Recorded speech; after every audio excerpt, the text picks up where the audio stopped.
everyone! So yan, for today's video, samahan nyo naman kaming itry ang Saudi bus here in Riyadh. Super ganda, mahal! Hindi ko mapigilan. Ganda, oh, super! Diba? Ang ganda. So yan, tawid kami dito.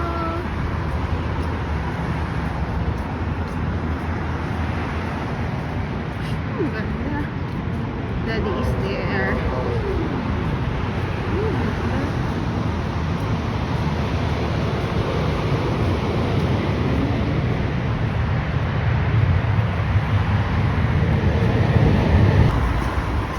This way.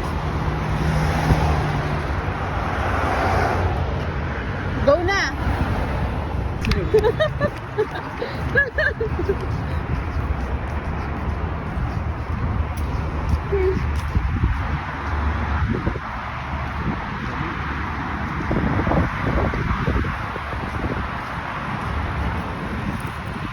Kailangan namin makatawid doon.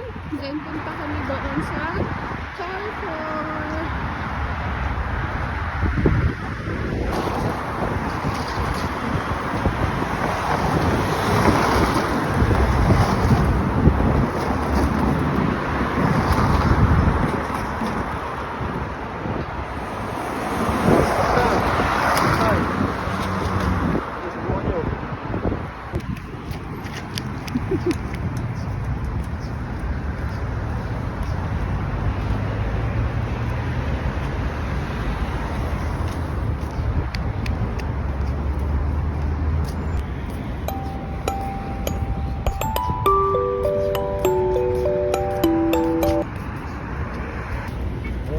Sulimanya.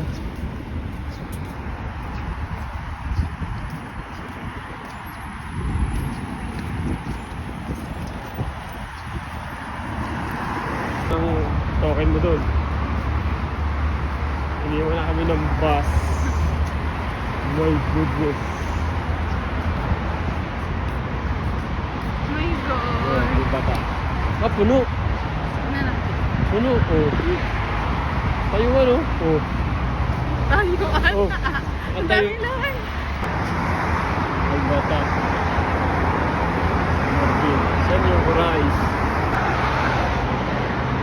Kailangan po dito. Dalawa na. Dalawas na.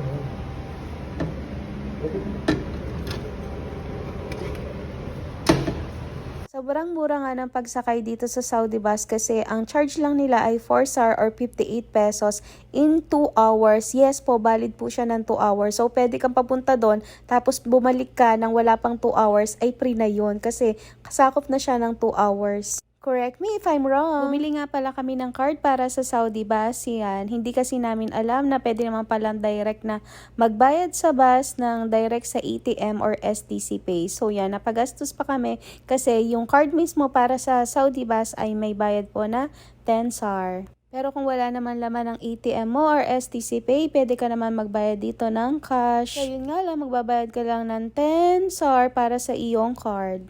Pero sabi ng iba na naka-experience na, ang nilaman mo sa card ay may valid lamang ng 3 days. So yun, kailangan mo talaga siyang magamit. So we're waiting for green bus at 2 minutes left na lang. Yan. Punta kami ng Al Batha. Gabi na. Ayuan. Ano po buwan? Meron pa. Bueno, ikakagbadan na. Nakasakay na nga kami ng bus at tuminto lang dito sa stoplight at naabutan ko tong favorite kong mosque. So yan, medyo nahilo talaga ako dyan. Hindi lang pala medyo, nahilo talaga ako kasi yung upuan ko at the time ay nakapatalikod, talikod sa driver. So grabe yung hilo ko at hindi din ako sanay. Hindi ko din in-expect na mabilis ang takbo neto. At hari pala sila ng daan. So yun, may sarili kasi silang lane dito. Kaya nakakatuwa. Nasusunod talaga yung oras ng dating mo at dating nung bus sa mismong area. Kaya sa mga gusto mag-explore, mas maganda po na mag-download kayo ng Saudi Bus application para hindi kayo maligaw at may guidelines kayo kung saan kayo pupunta or anong sasakyan nyo. At finally nga ay bumaba na yun nasa tapat namin kaya nakalipat na kami dito sa kabilang bangko. At yan na, nakarating na kami sa bata, sa may likod lang siya. Mas okay kung pupunta ka dito ng mas maaga, lalo na kung babae ka, dapat may kasama ka. Hindi na ako nakapag-video kasi sabi ni Daday baka biglang mahalbot ang aking cellphone, mabuti na yung nag-iingat. That's all for today's video. Hindi ko na na-videohan yung iba, sorry naman, pero yun yung experience namin. Thank you for watching everyone. Have a nice day, good vibes!